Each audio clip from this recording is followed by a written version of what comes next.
Hey everyone, welcome back to another episode of Morgan's Pop Talks, breaking down the latest in reality TV and pop culture. Hello, how's it going? How you doing? We're staying booked and busy. I've had quite the week. If you're listening on Thursday, today I'm going to my first ever Bravoleb Live Show. I guess you should say former Bravoleb Live Show because I'm going to see Stassi Schroeder in the Mommy Dearest tour tonight at the Agora in Cleveland, which I'm the type of person where it's like first of all, I want to see what they do at these live shows because I don't really know what they do. Second, I can't have any past Bravoleb or current Bravoleb come to my city and not like try to stalk them at least a little bit. But at the same time, I really prioritize my sleep in my life. And if you know one thing about me, it's that I wake up every day at 5 a.m. and this show starts at 8 p.m. Which for me might as well be a death sentence. So send your T's and P's my way that I make it through the live show, that I don't fall asleep. Because like 9 o'clock, I'm normally out cold, except on Survivor Wednesdays. And apparently when I go see live shows. So not only that, right before I jumped on here to start this podcast, would you believe me if I told you that I booked my wedding date? Well, I haven't paid the deposit yet, so really anything could happen. But if you've been following along, you know that David and I were actually supposed to get married on August 18th of this year, but visa stuff is horrific. It's hell on earth. It is the bane of my existence. We still don't have his visa yet, but we are getting close. I'm in all these Facebook groups, like these visa support groups. And I'm seeing a lot of people that filed at the end of March and early April of last year starting to get approved. And David and I filed in May. So we're closer than we've ever been. And, you know, when we had originally booked our first venue, we love the venue so much. And it's a popular venue in the city of Cleveland. So we didn't want to lose it. So essentially within the past week, I've been emailing back and forth with the lady that we were talking to before. We had a list of, I think, 4 potential dates because David's family is in South Africa and we were trying to make sure that his nieces and nephews were on summer vacation. So there were really only 4 weekends next summer that we could do, and 3 of them were already booked. So keep your fingers crossed. I mean, we're like going back and forth right now. So literally the only thing I have to do is pay the deposit. And when I do, we'll be getting married on June 28th. Of 2024. The big hoopla of it, as I hate Howie Mandel. The amount of times that I have said hoopla since the Tom Sandoval interview, it's like ingrained in my brain now for some reason, and I have to use it as an adjective, and I don't like it. Anyways, also this week I got in my first ever fight with a Bravo celebrity in my DMs. That's a story for the Patreon. I did tell it on Monday on Extra Pop because I can't be out here blabbering away, putting everybody on blast, but I did tell the story on the Patreon page. So if you want to subscribe to that, if you want to support your girl and her journey, the link is in the show notes, but let's get into it. We have lots to discuss today. First things first, the Pop 3. These are 3 of the biggest headlines in pop culture and reality TV. We have a Don't Worry Darling 2.0 situation on our hands with Sydney Sweeney and Glen Powell. Obviously, you remember the Don't Worry Darling behind the scenes filming and the press tour was a complete and total disaster because of the love triangle between Harry, Olivia, and Florence Pugh. Although some people would say it was genius because it got people to talk about the movie and what have you. So Sydney Sweeney and now Glen Powell are in the same situation. Rumors are circulating that they're getting close while filming this new rom-com. It's called Anyone But You. They're filming in Australia. So there have been clips of Sydney and Glen getting like comfortable, floating around on Twitter. There's like videos of her like on his lap and leaning over and laughing and like just being very touchy-feely. And we're like, hold on a second. Sydney Sweeney is engaged and Glen Powell has a girlfriend named Gigi Paris who has unfollowed Sydney Sweeney on Instagram and posted breakup music on her Instagram stories. Sources with direct knowledge tell TMZ that there's no funny business going on between Sydney and Glen. Reportedly, Sydney is still engaged to her fiance. His name is Jonathan Davino and is not dating Glen Powell, even though we see the videos of them just laughing and having the best time of their life in Australia. We see Gigi unfollow Sydney and post breakup songs. So who knows? My conspiracy theory, this is the new PR strategy. Don't worry, darling. It's like a handbook on how to promote a movie. You want to get people to watch your movie? Make them think you're in love.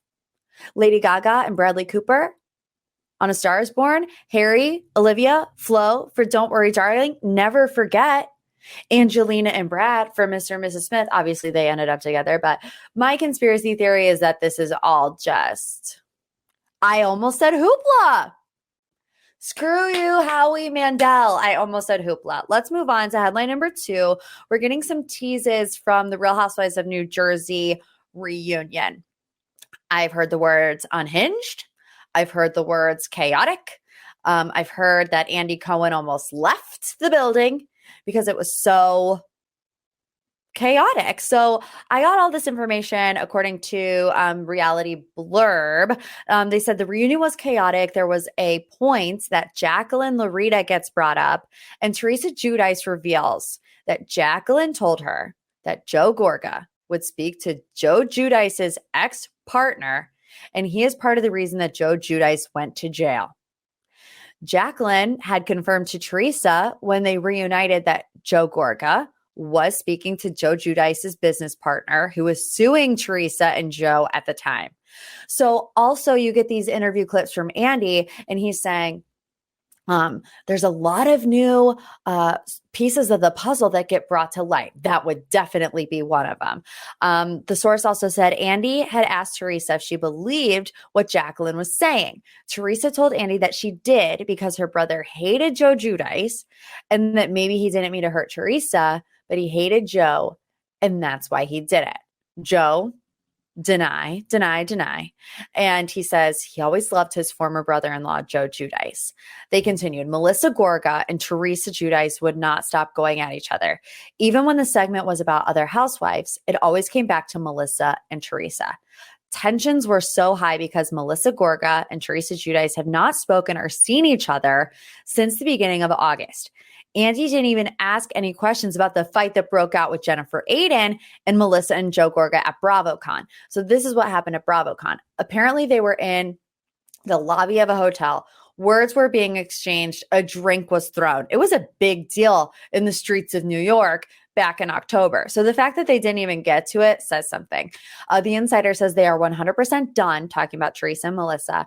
Teresa has never went in on Melissa like she did at this reunion. And it was because when they had problems, Teresa's parents were alive and she wanted to keep the peace and not escalate it when things were already bad. With Teresa's parents gone, she is tired of the lies and narrative being controlled by Melissa at her expense. Teresa told Andy that she is 100% done with Melissa and Joe, but wishes them well. One thing about the Jacqueline of it all is that, remember, those pictures broke the internet, and Teresa posted a picture of her and Jacqueline on her Instagram and was like, 5-hour dinner with Jacqueline. So maybe that's where this was all brought up. Andy, not confirming these claims, but like I said, saying it was a disaster. Andy said the gloves were off. I've never seen anything like it. And the way the two of them were going back and forth, it was that thing of neither wanted the other to have the last word in any petty fight. He says, I almost walked off at one point, and that there was a moment where he turned to Teresa and apologized to her. He says, I didn't yell at her, but I think I lost my crap with her in a way that I haven't met maybe ever. According to Andy, like I said, there were a lot of new allegations being made, and there was a lot of new material from both Teresa and Melissa. I'm so over Teresa Giudice and Melissa Gorga. Both of them. I'm like, please, for the love of God, just shut up. Let's move on to our third and final headline. Bonus Vanderpump Rules scenes are shaking the Bravo sphere when it comes to the scandal. Obviously, I hate my recording schedule when Vanderpump Rules is on because I haven't watched the latest episode, but I heard the last 15 minutes of this episode are wild. But last week, we're starting to get little snippets of Tom and Raquel's romance. It's starting to play out on Vanderpump Rules. You know, you had Allie in the last episode say she saw them dancing together at the Abbey. You have Katie, you know, say to Sandoval, I think you enjoy Raquel too. And he's like, no, dude, you know, whatever.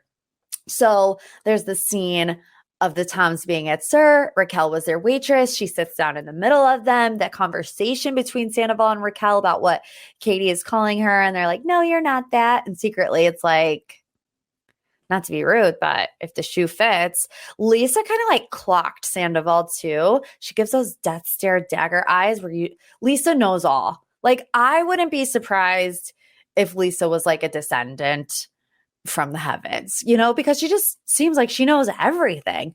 But there was this deleted scene that wasn't in last week's episode that a lot of people are talking about. It was of Ariana, Tom, and Raquel. It was in Mexico. They definitely were not sober, but they're in the pool together. All three of them, they're taking selfies and they're like, don't post this anywhere. We look like a throuple. And Tom Sandoval is glaring at Raquel in like the most sexual way ever. It's really uncomfortable. It's like I don't even, the word that I want to say is predatory. I know that's not the right word because she was a willing participant, but like the look he was giving her was like when a cheetah sees its prey and it's about to pounce or run the other direction. It was really giving that level of sexual tension. And I mean, it's so uncomfortable, especially when you consider that Ariana is right there in the pool with them. Major icks all around. I don't know if you noticed, Tom Sandoval has been a lot more active on social media lately, talking about his upcoming concerts, the new lighting that he got for his stage, rock climbing, and wherever the heck he is. I think he's in Arizona, which is also like, why do you keep going to Arizona? Because that's where Raquel and her family live. There you have it. Pop 3. Now let's get into the deep dive. We're going deep today. Every week on the Instagram at Morgan P Talks, I open up the deep dive submissions to you. What do you want to know more about? What can you not get enough of? More Love is Blind mess. Surprise, surprise. This week, our deep dive question comes to us from Courtney. Hi, Morgan. This is Courtney from Omaha, Nebraska. My deep dive submission is for the Love is Blind legal drama. What is going on with these past contestants? And are the Lachey's getting fired? Love the pod and love you like a sis. Courtney, love you like a sis. Okay, let's start with who is suing. So this actually started with a guy named Jeremy Hartwell, who you probably have never heard of before. And he was on season 2 of Love is Blind, but he was not featured at all. And the first article that I found about this was actually from July 14th of last year, 2022. So this has been going on with him for quite some time. And now you see Nick and Danielle, who were also on season 2, both start to speak out. So like I said, Jeremy, we didn't see him on the show, but he is charging them with a string of labor law violations, including fostering inhumane working conditions and paying cast members less than minimum wage. There's a reason why he did this, which we'll get into in a little bit, but the lawsuit alleges that Love is Blind producers plied the cast with alcohol and deprived them of food and water while paying rates that were below Los Angeles County's minimum wage. The suit, filed in California Superior Court in LA, names as defendants Netflix, the production company Kinetic Content, and Kinetic's casting company Delirium TV. So Jeremy was on Game of Roses podcast this week, and he said that he read the contract, and there were a couple of troubling clauses, some red flags, but that some of the clauses he didn't even believe were legal or enforceable, as somebody who has a background in contract management. But some of the reasons why you haven't seen any of these lawsuits until now is because of the arbitration agreement that was in the contract. So arbitration is a way of resolving a dispute without filing a lawsuit and going to court. So anytime someone had an issue or they would report abuse, these arbitration clauses kind of seal up the complaints away from the public so that they're not dealt with officially, in a court of law. So that's why he did a violation of California labor law with how the show classifies employees, which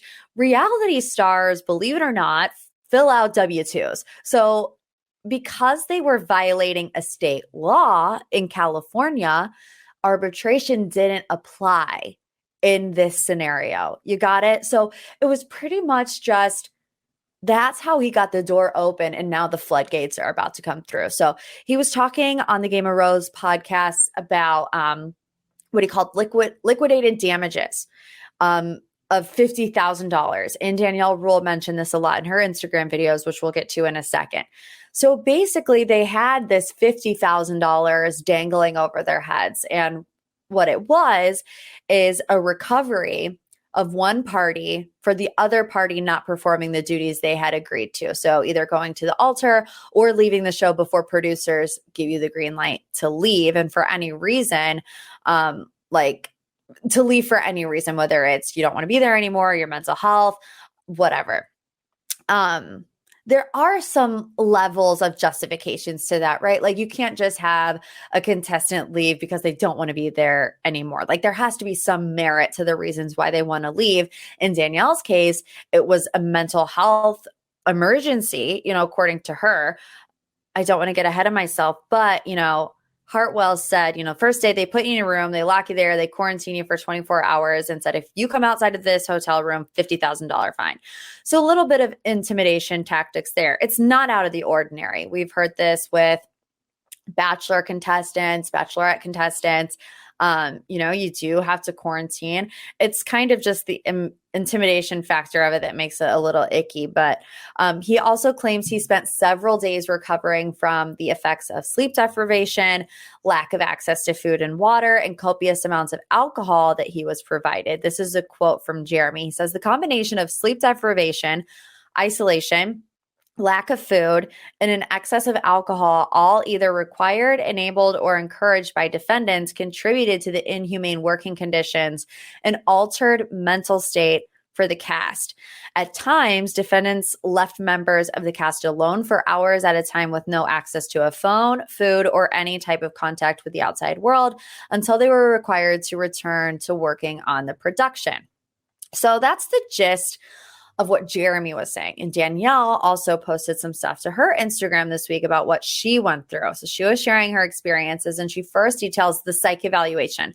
And I want to give a trigger warning because we are going to talk about self-harm because Danielle is pretty open about suicidal ideation and her past with her suicide attempts. So we are going to discuss it. But she said the psych evaluation was a 30-minute screening. And in that screening, she had discussed her past suicide attempts and traumas. And she said, looking back, she probably shouldn't have gone on the show, but she thought this psych eval, like I passed, why wouldn't I? And I think hindsight is 2020. There was a lot of people in the comment section like, well, if you were in a bad mental state, that's on you for going on this show. But maybe she thought she was okay. Like, wouldn't you trust a mental health professional? Wouldn't you trust your psych evaluation to tell you whether or not you could handle this mentally? It's like she didn't know, and we'll get into this more in a little bit, but you think you're going on this reality TV show where you're going to potentially find the love of your life and it's a science experiment. You're not necessarily anticipating the fact that you're not going to sleep or eat or drink water. So I just don't like that argument that people make. But she also said that the producers would bring up her past traumas to trigger you, to get an emotional reaction out of you, which leads us to this big scene in Mexico. And I remember when I watched season 2, we were all kind of confused about what was really going on with Danielle and Nick in Mexico when they get in this fight. Well, now we know why. So Nick and Danielle were supposed to go to the couples party. It was the first time that they were going to meet everybody else that got engaged on the show. So she was already having anxiety, and then she got really sick.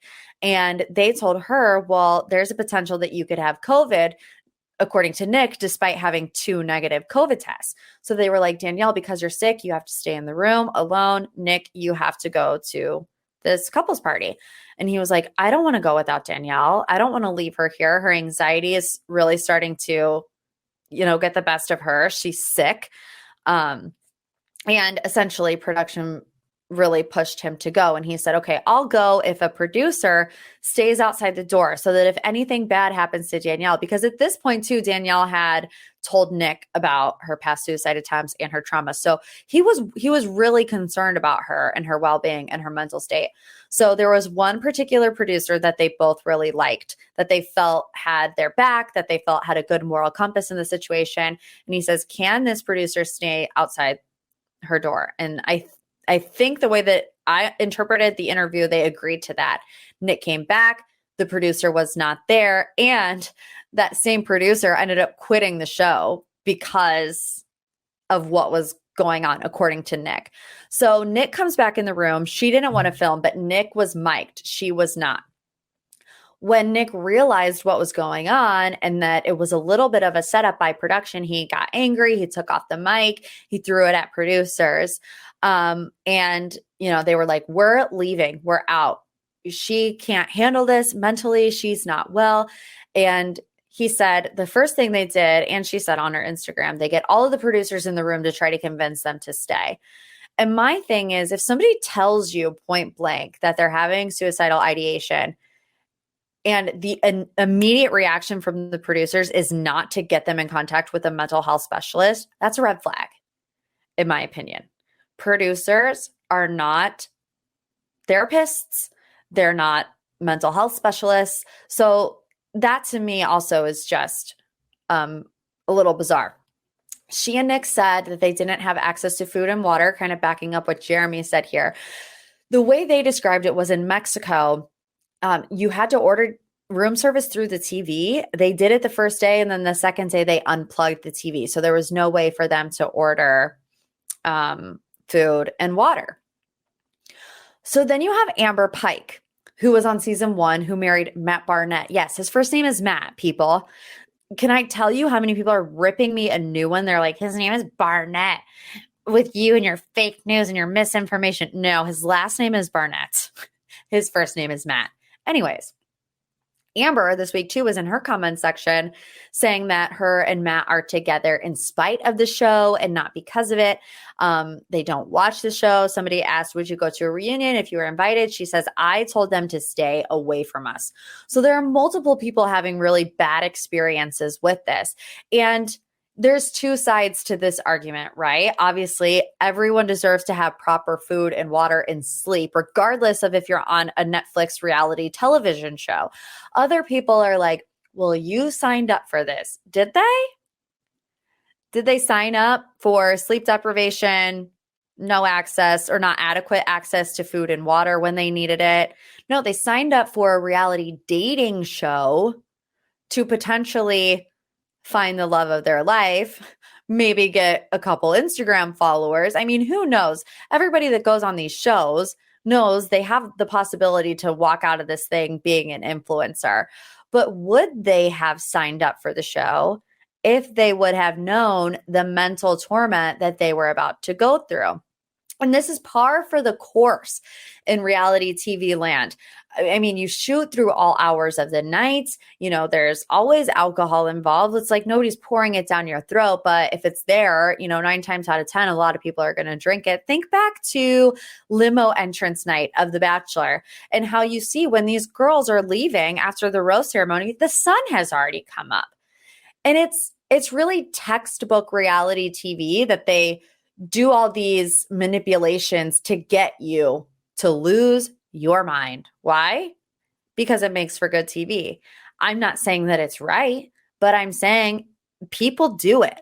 100% they do it. And not only that, when things play back, it's never an actual depiction of what the reality of the situation was. It's pieced together. There's a narrative that they want to enforce, and it really doesn't matter what you actually do. They're going to tell the story that they want to tell, no matter what you actually do. And so also something I found interesting that Jeremy Hartwell said in this interview with Game of Roses is that if you speak out about maybe something that wasn't aired that could change the narrative that they're portraying, you could get in trouble for that. So for as much as you want to say like reality TV isn't scripted, it might not be scripted, but it's definitely manipulated. And I think the more that this stuff comes to light, producers and production companies are going to have to stop treating people like animals to get good TV. So anyways, let's move on to another little tidbit here of Love is Blind, and that's about the Lachey's. Are they getting fired? Reports came out this week that Lauren and Cameron Speed could replace Nick and Vanessa. There is a change.org petition to get them fired. 41,000 people have signed it. Look, I'm not going to start a change.org petition. I'm not even going to sign it, but I do make videos on the internet. So like, can I really tell these people to go touch grass? I probably should too. A source or a show insider said to the Daily Mail, from the initial season, the hosts felt pretty useless and out of place. They seem to be much more concerned with directing as much attention at themselves and their personal lives rather than focusing on the contestants that are actually participating in the experiment. I could not agree more with that sentiment about Nick and specifically Vanessa Lachey. And I think that's the biggest problem. And I think it's been the biggest problem with them since season 1. And I know that as a host, they're trying to relate to the contestants, but they can't. They just can't. And you don't have to say, well, Nick and I went through this and Nick and I went through that. And even with this live reunion, the way that Vanessa treated Paul and Marshall with, her apparent personal biases. A host's job is to remain neutral, to ask the important questions, to get to the heart of a situation. And I just feel like these two have really never done that. In other season 2 news, Ayanna has confirmed that Jarrett cheated on her. And that's essentially what broke them up. She did an Instagram live saying that she found out about the infidelity because the woman emailed her with receipts, with pictures. She did say that they were incompatible, but the cheating sealed the deal. And last but certainly not least, Marshall from this season is in a new relationship.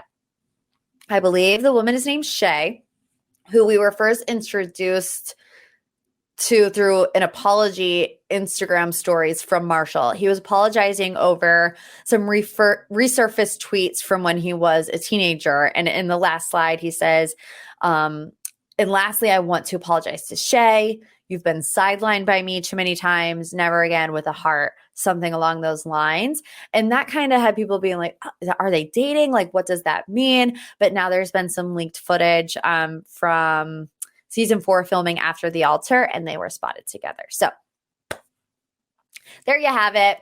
Your legal deep dive of what's going on with Love is Blind and another few tidbits. For final thoughts this week, let's talk about Summer House. The reunion tapes today, Thursday, if you're listening on Thursday. And from what I have heard from people who have watched the last couple of episodes, which there's only, I think, 4 or 5 episodes left. The next episodes are intense, cringy, even more so than, screaming into a pillow. I would not be surprised if at this reunion, Danielle and Lindsay did not reconcile. I don't think that they're going to reconcile. This week was clearly Lindsay's worst episode of the season. And I think if Carl had stuck up for her in the argument with Kyle earlier in the season, this fight might have not happened to this magnitude. What I think got lost in translation with Lindsay in this argument is Lindsay feels like she is always the bad guy. And she's like, wait, why did Carl get off the hook with Danielle, but I'm not off the hook? It's the Trace amigos, but Danielle's not mad at Carl and she's only mad at me. And I think she's always on the defensive because she kind of has to be. Like, and they even have that sit down conversation with Carl, Lindsay, Kyle, and Danielle. And Kyle, of all people, is like, you're not the bad guy, Lindsay. And it's like, well, that's funny because 4 episodes ago, it was all Lindsay's fault. And so I think you can't look at it as isolated incidents. I think, coming into the season and having Kyle say all those things about her, that she is the reason that Carl and his working relationship with Loverboy isn't working out. And she is the reason that Kyle and Carl aren't as close. So you have that. And then you have Danielle have this conversation with Carl where she's like, oh yeah, we're good. I still have issues with Lindsay, but we're good. And she's like, why is it always just me? Like, why can't Danielle be mad at the both of us for our relationship, all three of our relationship changing? But I think that Lindsay going off on Carl, I think her anger is a little bit misplaced. And when it comes to Danielle, I think the entire landscape of this feud would change. Maybe if she did a little bit more self-reflection, and I'm sure that she has done self-reflection, and I don't really want to like psychoanalyze her, but we're going to. It kind of seems like Danielle is clinging on to the way things were, because there's a bunch of different things in her life that no longer feel the same, whether it's her situation with her job or her situation with Robert or her situation with Carl and Lindsay. It kind of feels like she's getting left behind, so to speak. And I think that feeling is manifesting itself in anger and frustration, where I think if the approach would be maybe a little bit different from anger and frustration, that people would be more receptive to it because she's hurting. You can tell that she's hurting. And I would like to think that a best friend, whether it be Lindsay or Carl, would have empathy for her best friend hurting because she feels like she's getting left behind. But the whole thing is just not being communicated correctly in my opinion, from either sides. And both of their stubbornness is really showing. Like, both of them don't want to budge. And that's why I feel like it's going to be hard for them to move on because neither one of them want to give a little in the situation. Even if they do reconcile, I don't think it will ever be to the level of friendship that it once was.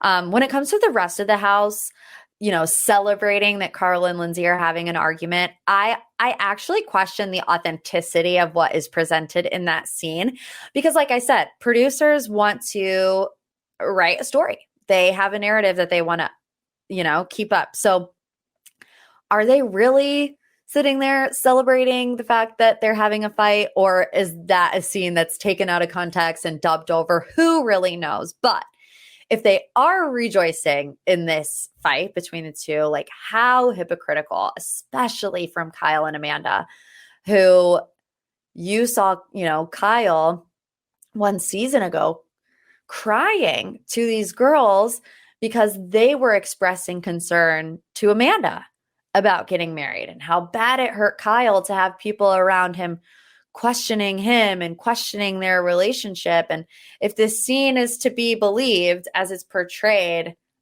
how hypocritical is that? Kyle, who has walked a mile in those shoes, to turn around and put some of his closest friends through the same scrutiny that he was so upset about when it was done to him. So who knows? I mean, I know Summer House has been really tough to get through this week or this season, but let's look at some positives. I love Sam. I love Corey, which I wasn't expecting to love Corey. I really like Gabby. I think they're starting to sprinkle in some city scenes. So I think they're listening to us because, them only hanging out in this house for the weekends is not really working anymore. They're growing up. They're not in that stage of life. So I think we are going to start to see that shift in Summer House where more scenes are filmed in the city and at housewarming parties and maybe birthday parties and not just strictly tying it to the house. So fingers crossed that we get a good reunion, that there's some reconciliation. I mean, I know Amanda, Kyle, Carl, and Lindsay were all in Ireland last weekend for Everett's wedding. We'll say some fences were mended, not all, but we'll see if the reunion we'll fix that. I'll give you more tea on the Patreon page. How about that? Because there's another reality star that slid into my DMs this week for a really strange reason. I'm going to tell that story on Extra Pop, or maybe Pop a Batch. I'll sprinkle it in there.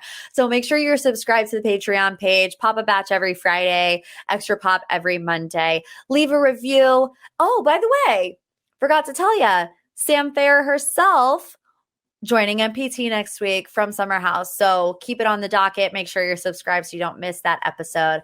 And we'll see you back next week. Love you like a sis. Bye.